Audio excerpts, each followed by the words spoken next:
आज महापौर पदाची जी सोडत झाली ती एससी समाजाची झाली आहे आणि आमचं निश्चितपणे याच्यामध्ये आमचे प्रदेश अध्यक्ष माननीय चव्हाण साहेब आहेत, त्याचबरोबर राज्याचे उपमुख्यमंत्री शिंदेसाहेब यांची एकत्रित या संदर्भातली बैठक झालेली आहे आणि महायुतीचा महापौर होण्याच्या दृष्टिकोनाने या सगळ्या महानगरपालिकेमध्ये एक रणनीती वरिष्ठांकडनं आखली गेली, त्याच्यामध्ये निश्चितच कारवाई ही खालच्या पदावरती होईल. आमच्याकडे एससी समाजामध्ये जो आमचा उमेदवार आहे तो निश्चितपणे 15 नंबर प्रभागांमध्ये आमचा एससी नगरसेवक हा सुरेश कांबळे निवडून आले.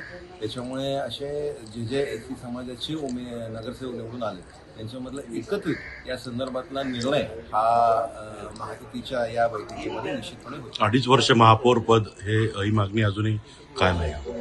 याच्यामध्ये आमची मागणी या संदर्भातली किंवा आमची भूमिका या संदर्भातली सुस्पष्ट आहे की जो कोण व्यक्ती त्या पदावरती असेल त्याला जर त्या पदाला न्याय द्यायचा असेल तर त्यांनी 2 ते 2.5 वर्ष कमीत कमी त्या तिकडे काम केलं पाहिजे, तरच त्याला त्या पदावरती न्याय देता येईल.